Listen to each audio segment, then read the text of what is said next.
हाँ प्रिय छात्रों, आज हम सब राष्ट्रीय शिक्षा नीति 2020 के अंतर्गत हिंदी काव्य बीए प्रथम वर्ष प्रथम सेमेस्टर के अंतर्गत हम कबीरदास के पाठ को पढ़ेंगे। कबीरदास के मूल पाठ में गुरुदेव को अंग, जिसमें संपादक इसके हैं श्याम सुंदर दास जी। तो आज हम इस पर चर्चा करेंगे और पढ़ेंगे इनके पदों को। तो इनका जो पहला पद है, सतगुरु संवा न को सगा सोंधी सई न दाति, हरिजी संवा न को हितु हरिजन सई न जाति। अर्थात सतगुरु संवा न को सगा, संवा माने होता है समान। इस संसार में सच्चे गुरु के समान कोई भी सगा संबंधी नहीं है। सोधी सईन दात, कह रहे हैं सोधी माने होता है शुद्ध, शुद्धता, अर्थात शुद्धता के समान कोई दान नहीं है। सही माने होता है समान। तो सोधी सईन दात का तात्पर्य हुआ शुद्धता के समान कोई दान नहीं है। आगे क्या कहते हैं, हरिजी सवा न को हितु, ध्यान देने की बात है। फिर कहते हैं कि हरिजी मतलब ईश्वर, सवा माने समान, ईश्वर के समान आपका कोई हितैषी नहीं है। हितु तात्पर्य हितैषी से है। हरिजन सईन जाति, आगे क्या कहते हैं, हरिजन मतलब होता है ईश्वर का भक्त। हरिजन का तात्पर्य क्या हुआ, ईश्वर के भक्त से। सई न जात, सई माने समान, अर्थात ईश्वर के भक्त के समान कोई जाति नहीं है। ठीक, तो अब इसके हम अगला पद चलते हैं। अब इसमें देखिए, विशेष में आप लिख सकते हैं कि भाषा खड़ी बोली है और स की आवृत्ति से अनुप्रास अलंकार है। कहीं कहीं समानता निर्धारण के कारण उपमा अलंकार भी आ गया है। अगला पद हम पढ़ते हैं, सतगुरु लई कमाण करी, कमाण का तात्पर्य है धनुष से, लई माने लिया। बाहन लागा तीर, एक जु बाहा प्रीत सु भीतर रहा शरीर। अब यहाँ देखिए कि सतगुरु लई कमाण कर, कमाण का तात्पर्य धनुष से, कि सतगुरु ने क्या ले लिया, सतगुरु ने हाथ में धनुष धारण कर लिया। सतगुरु ने हाथ में क्या लिया, धनुष धारण कर लिया। कैसा धनुष है ये, अनुभव रूपी धनुष। बाहन लागा तीर, और देखिए, और उपदेश रूपी एक बाण, कैसा, उपदेश रूपी एक बाण ऐसे प्रेम से मारा, एक जुबाहा प्रीत सु, बाह माने होता है चलाना, बाहन माने चलाना, वाह माने चलाया। क्या कहते हैं, उपदेश रूपी एक बाण ऐसे प्रेम से मारा कि भीतर रहा शरीर, कि वह हृदय के भीतर ही समा गया, हृदय के भीतर ही समाकर रह गया। आगे देखिए, इसमें देखिए, तीर का अभिप्राय यहाँ उपदेश से है। तीर का अभिप्राय यहाँ उपदेश से है, और उपदेश किसको दिया जा रहा है, शिष्य को दिया जा रहा है। यह तत्व ज्ञान की प्राप्ति है। अब अगला हम पद देख रहे हैं, आइए अगले पद में, पीछे लागा जाय था लोक वेद के साथ, पीछे लागा जाय था लोक वेद के साथ, आगे थे सतगुरु मिला दीपक दिया हाथ। दीपक माने क्या होता है, ज्ञान। यहाँ ज्ञान का तात्पर्य किससे है, दीपक से। लागा माने आसक्त।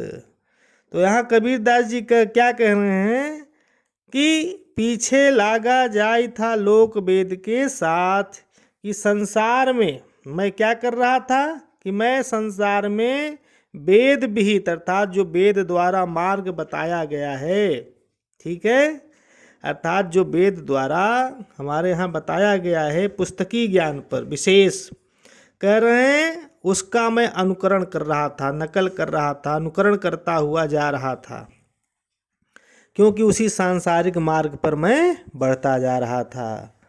आगे थे सतगुरु मिला, आगे क्या कहते हैं, तभी आगे चलकर मुझे कौन मिल गए, सतगुरु, मुझे सतगुरु की प्राप्ति हो गई, उनकी कृपा मुझे प्राप्त हो गई। तो उन्होंने क्या किया, दीपक दिया हाथ, तो उन्होंने कृपा करके क्या कर दिया, ज्ञान का उपदेश दे दिया। जब उन्होंने ज्ञान रूपी दीपक से शिष्य के हृदय के मार्ग को प्रकाशित कर दिया, तो इसमें लौकिक और वैदिक ज्ञान की निस्सारता का प्रतिपादन किया गया है। आगे देखिए, और अलंकार के विषय में सांग रूपक, रूपक, अतिशयोक्त अलंकार है, और रस में जाएंगे तो शांत रस है ये, और गुण की चर्चा करेंगे तो प्रसाद गुण। प्रसाद गुण का तात्पर्य है जिसको पढ़ते ही सुनते ही अर्थ उसका तुरंत समझ में आ जाए तो प्रसाद गुण के अंतर्गत आ जाता है। आगे देखिए अगला पद, 64 दीवा जोड़ करी, 64 दीवा जोड़ करी 14 चंदा माही, तिह घर किसकी चानिड़ो, जिह घरी गोविंद नाय। ये देखिए, अर्थात भगवान की भक्ति के भाव में सब आपका ज्ञान व्यर्थ है। क्या कहते हैं कबीरदास जी, क्या कह रहे हैं कि अपने अंत हृदय में, मन में 64 दीवा जोड़कर, दीवा माने दीपक, चंदा माने चंद्रमा, 14 चंद्रमा, 14 चंदा माही, चंद्रमा की 14 कलाएं होती हैं, ठीक है। अब देखिए, 64 कला रूपी दीपक जला ले या 14 कला रूपी चंद्रमा प्रकाशित हो जाए, परंतु वह घर प्रकाशित न हो सकेगा जिसमें गोविंद का निवास नहीं, अर्थात प्रभु नाम की चर्चा कीर्तन नहीं होती, तो वह घर कभी भी प्रकाशित नहीं हो सकता। तो वही कबीरदास जी क्या कह रहे हैं, 64 दीवा जोड़ करी। 64 दीवा जोड़ का तात्पर्य यह है कि 64 कलाओं की ज्योति जलाकर चाहे प्रकाशित कर लो, और 14 चंदा माह, चाहे चंद्रमा की 14 कलाएं, ठीक है, चंद्रमा की 14 कलाएं प्रकाशित हो जाएं, लेकिन तिह घड़ी किसको चानिड़ो, चानिड़ो, चानिड़ो माने प्रकाश या उजाला, तिह माने उसमें, तिह घड़ी किसको चानिड़ो। अब यहाँ पर बता रहे हैं कि परंतु वह घर प्रकाशित न हो सकेगा, किस घर में, जिहि घर गोविंद नाहि, जिनके घर में गोविंद का निवास नहीं है, अर्थात प्रभु का निवास नहीं है, या तात्पर्य है जिसके घर में प्रभु की चर्चा भजन कीर्तन नहीं है, तो वह घर कभी भी प्रकाशित नहीं हो सकेगा। आगे देखिए, विशेष की चर्चा करेंगे तो यहाँ भगवत भक्ति की महिमा का वर्णन किया गया है।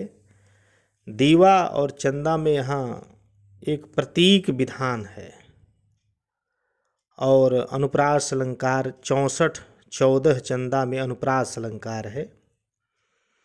अगला पद देखिए, माया दीपक नर पतंग, माया दीपक नर पतंग, भ्रम भ्रम युवै पड़ंत, कहे कबीर गुरु ज्ञान थे एक आध उबरंत। तो भ्रम, भ्रम का तात्पर्य क्या हुआ, भ्रम का तात्पर्य हुआ कि आप इधर उधर भ्रम के शिकार हो गए, आपको मूल तत्व का ज्ञान नहीं है।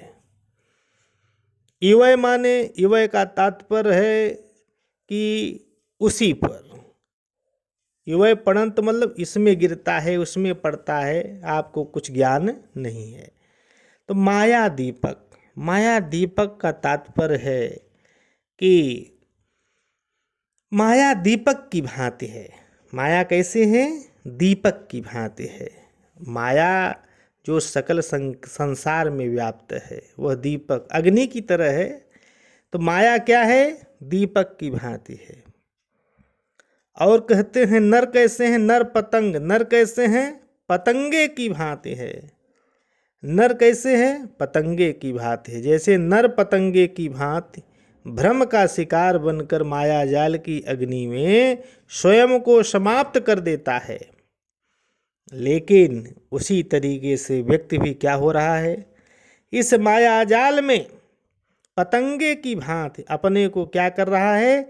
जला दे रहा है, नष्ट होता जा रहा है, पूरा जीवन उसका बीता जा रहा है। लेकिन कबीर साहब कह रहे हैं बच सकते हैं, उसका एक उपाय है। कबीर कहते हैं कि इस माया दीपक के आकर्षण से कोई एकाग बिरला व्यक्ति ही बच सकता है। कैसा बच सकता है?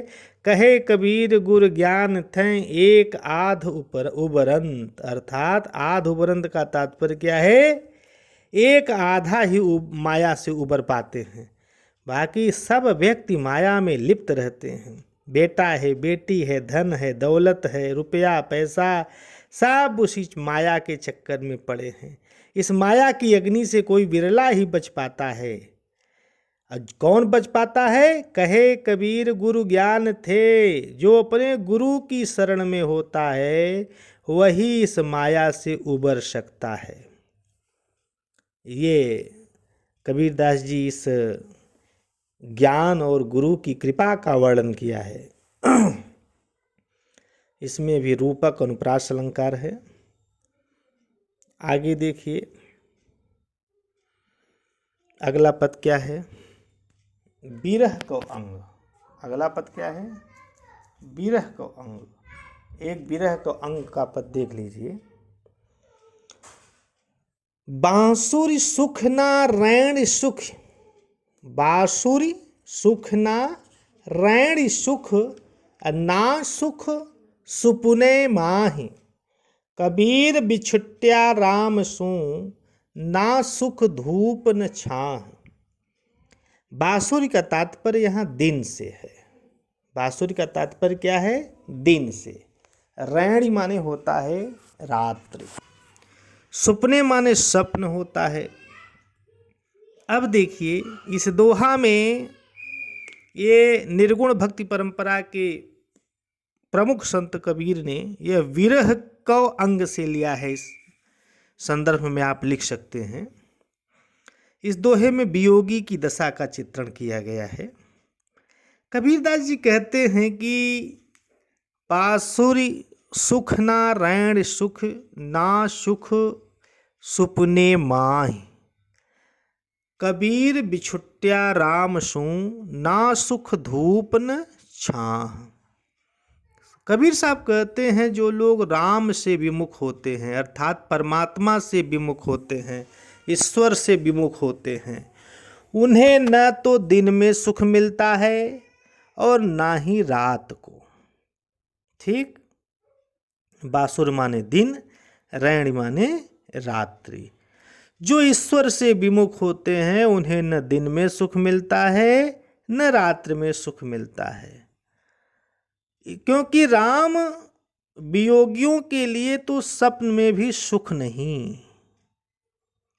और न आगे क्या कहते हैं? ना सुख धूप न छाह। न तो वह धूप में सुख पाते हैं न छाँव में सुख पाते हैं।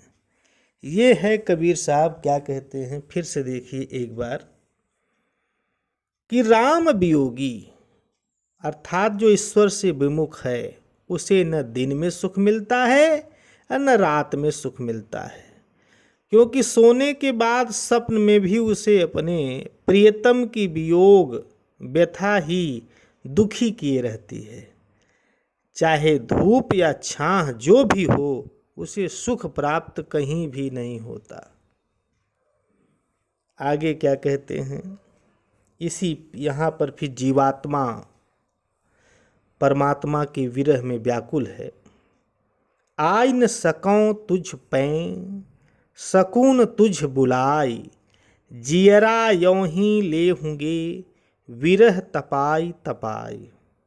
सकों माने, सकों का तात्पर्य है सकूं से, सकों का तात्पर्य सकूं से।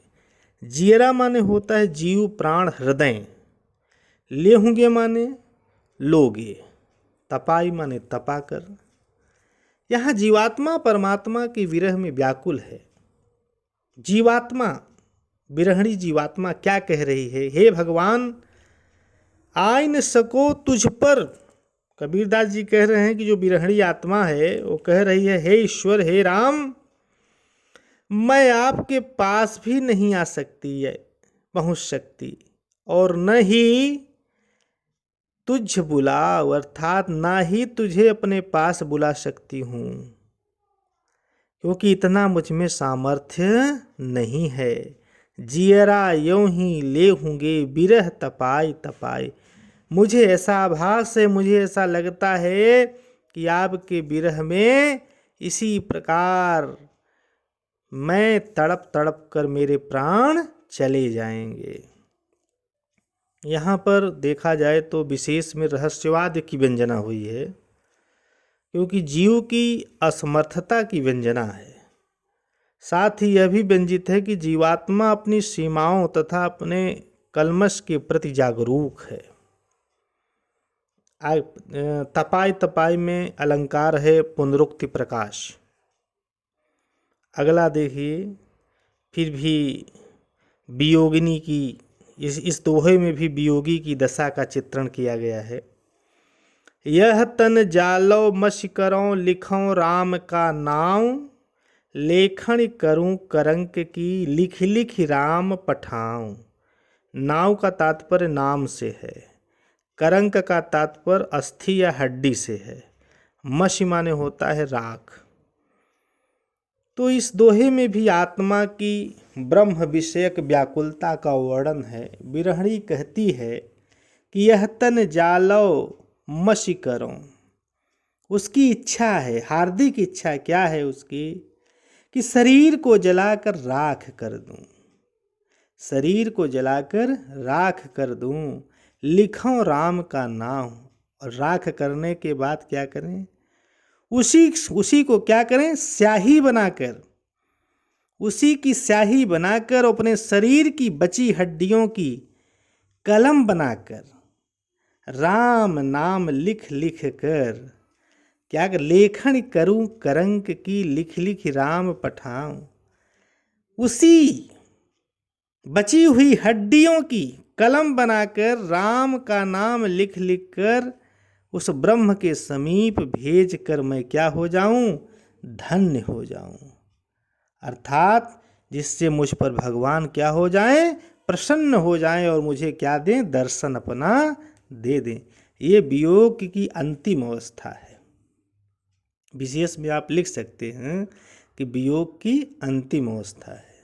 यह तन जालो मश करो लिखो राम का नाम, लेखन करूं करंक की लिख लिख राम पठाऊं।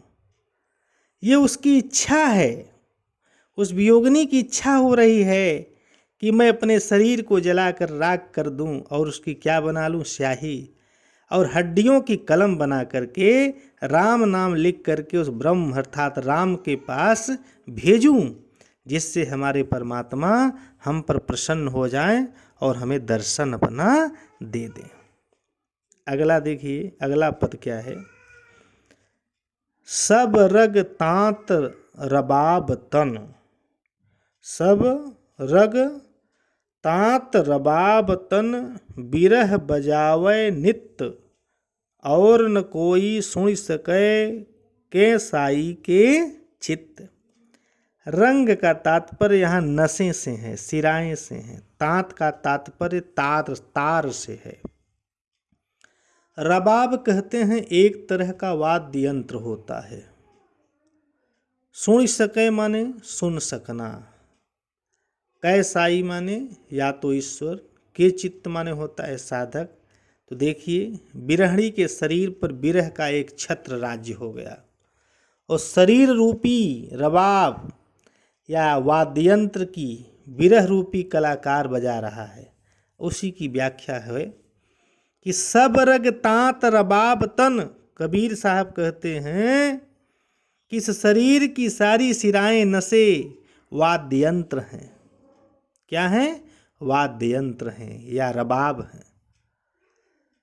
और कहते हैं बिरह बजावे नित्य। और कौन बजा रहा है? जिसे आराध्य परमात्मा के प्रति साधक में विद्यमान बिरह नित्य प्रति बजाता रहता है। कौन बजा रहा है? वही बिरह। बिरह बजा रहा है ना, नित्य प्रति कौन बजा रहा है? बिरह। बिरह बजावे नित्य। और देखिए, और न कोई सुन सके कै साईं के चित। उस वाद्य यंत्र से जो ध्वनि निकलती है, जो आवाज आती है, उसको कोई भी सुन नहीं सकता।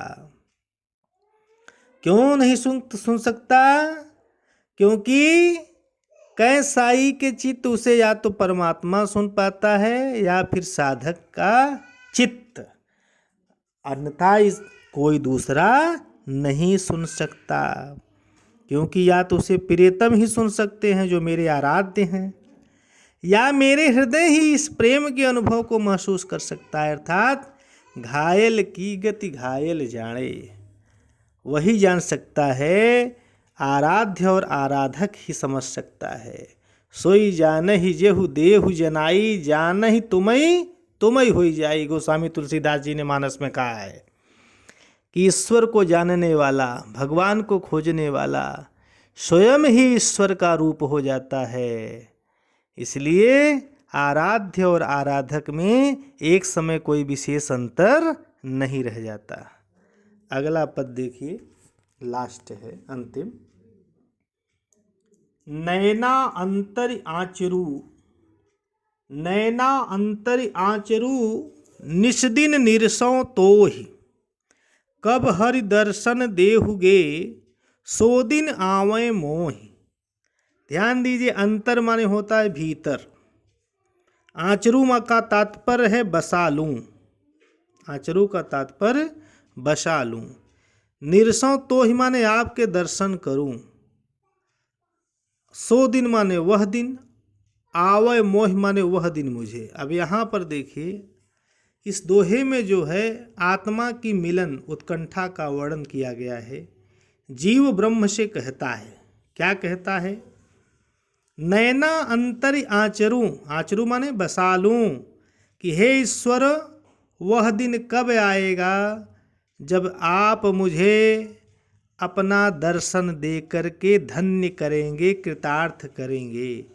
निस्दिन निरसों तोहि, और मैं तुम्हें अपने नेत्रों में बसाकर रात दिन तुम्हारे दर्शन करता रहूँगा।